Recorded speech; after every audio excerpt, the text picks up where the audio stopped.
New Zealand has been the plan B of choice for a number of billionaires over the years, which has led to a lot of interest in getting a residence permit in New Zealand. But now the country is making it a lot more expensive to do that. I'm going to share with you the latest details. The headline is Sweeping Changes to New Zealand's Investor Program. You're going to see new minimums ranging from 5 to 15 million New Zealand dollars. That's up from the current 3 to 10 million New Zealand dollars. And for reference, the Kiwi dollar currently trading at about 63 cents on the US dollar. And so after a long amount of time of having rumored changes to the program, New Zealand's Minister for Economic and Regional Development has confirmed that the investor program will change with immediate effect, basically going into effect in September of 2022. They're going to roll these new programs, but you already cannot apply for residents under the old rules because they didn't want people to rush the system. If you already got an application in, there's about 700. They're going to honor those. Good for them. Not all countries do. But you are now going to have to pay a lot more to become a resident of New Zealand, and it's going to become a little bit more risky. If it's your first time here, I'm Andrew Henderson, founder of Nomad Capitalist. We're a boutique consulting firm that helps 7- and 8-figure entrepreneurs and investors legally go where you are treated best. You can learn more at nomadcapitalist.com. We also host the biggest and best offshore conference called Nomad Capitalist Live, which is open to absolutely everybody, even if you can't afford to get into New Zealand. We'll take you. We'd love to have you.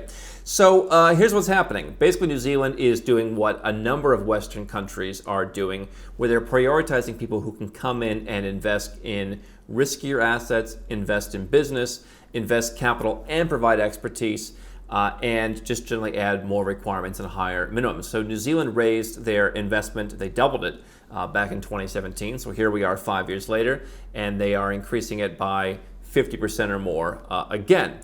During those last couple of years, you've seen rejection rates in New Zealand reach as much as 58% for some of the visa categories in some years. And it was kind of a trend that people thought, hey, half or close to half of folks applying for some of those visa categories would actually be rejected. I've heard stories even of people from places like the United States being rejected. So it's not an issue like in some countries where, hey, all right, we know people from this country, we don't like them, and so, they're a problem. It was people from all over the world. And so, listen, if you can afford to be particular, be particular. But I think that there are probably a lot of better options out there unless you're entirely set on moving to New Zealand. There are so many other places that have great tax regimes in Europe, whether you want to live in a small island like Jersey, you want to live in Ireland, you want to live in mainland Europe in places like Italy, you want to live further north, you want to live in Switzerland, you want to live somewhere in the Caribbean, you want to live in Southeast Asia, you want to live in East Asia. I mean, there's a lot of tax-friendly places where you can work towards citizenship, oftentimes of equal caliber to New Zealand. You can get better tax benefits. You don't need to live there, which is one of the perks of New Zealand. They didn't make you move in full-time. They gave you, especially if you invested more, a limited amount of time to live there. But this is what the larger English-speaking Western countries do. The UK has rolled out new visa options when they canceled their Investor Visa program, and basically they want people investing in companies, putting capital at risk, and being involved. And so if you don't want to be as involved, and if you don't want to put out a whole lot of money to boot, then a place like New Zealand or a place like the UK is probably not going to be as interesting. So what the New Zealand government is doing is they're intending to encourage the development of Kiwi companies with what they call high growth potential, which the government said it is considered more likely to create employment.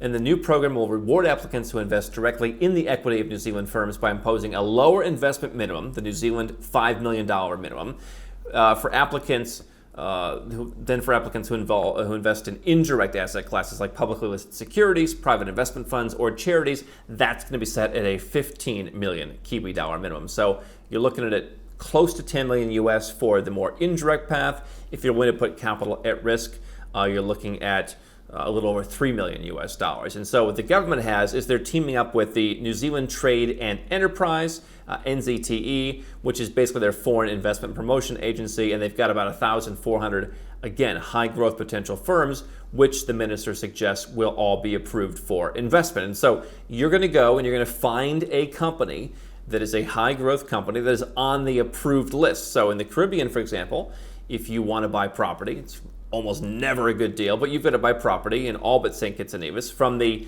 approved list of property. And so you've got hotels where you can buy like a share of a hotel room. It's just not generally a good deal, but you invest that and you can get citizenship in the Caribbean. Much better to make a donation.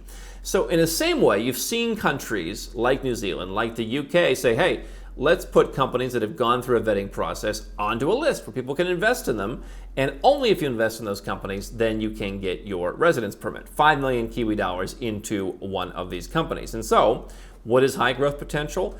Generally speaking, having not seen the list yet, these are countries that could be in biotech, that could be in tech. I mean, a lot of these countries, especially a smaller country like New Zealand, I mean, they're trying to figure out how do we bring not even the next Facebook, but something one level down from Facebook? Or how do we bring the company that's going to bring the next vaccine? Or how do we, whatever the thing that we want to be a part of. Certain countries, like a Slovenia, for example, likes to have green energy. That's one of their things. And so I think that there's probably different types of companies here. You can pick what works for you. And my understanding is you can be able to kind of invest in different categories.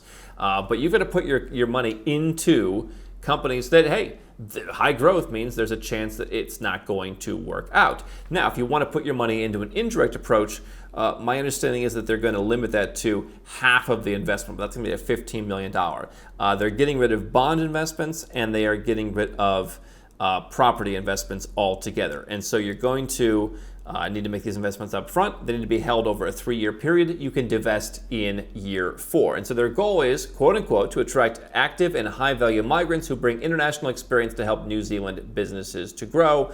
And so again, they want you to come and put in the money. And there's not necessarily a requirement to come and help the business grow. If you're putting up millions of dollars, you might want to come and actually, help that business grow. But you're putting up money. But unlike a golden visa program in Portugal or Greece or even Ireland, they want you to come and also go to work for them. So if you're not up for that, then this program may not be for you because you're putting up a lot of money. I mean, 500,000 euros, you have your pick of a number of different investment options for a golden visa in Portugal. And you only need to spend 7 days a year to keep that. It has been run somewhat inefficiently in recent years, but they're getting back on track.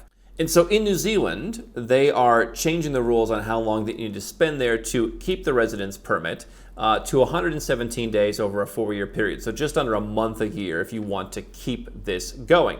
That compares to 88 days in 3 years, so basically the same thing for the previous investment category if you made the larger investment, and 438 days over 4 years, so substantially more if you made the what they call Tier 2 investment. And so if you're going to be investing less, it's going to be easier to maintain this because you're only going to need 117 days over the 4 years, at which point you can divest your investment. Obviously, the challenge with this kind of investment is, and the same thing with maybe any golden visa investment, unless you're investing in bonds or public equities.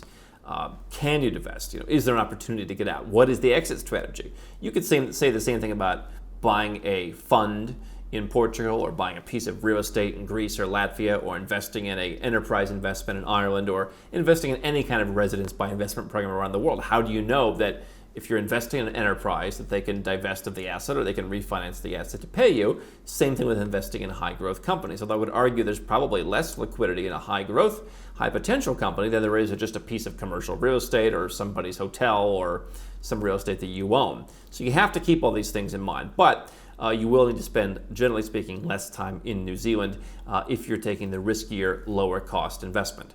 And it seems like you're going to be really pushed into doing that because you can't put all your money into the more passive investments. And so that's what's happening in New Zealand. Basically, if you want to get a residence permit there, you're committing about a month a year over the course of 4 years. You're committing capital ranging from 5 to 15 million New Zealand dollars. It's about 3 to 10 million US dollars approximately.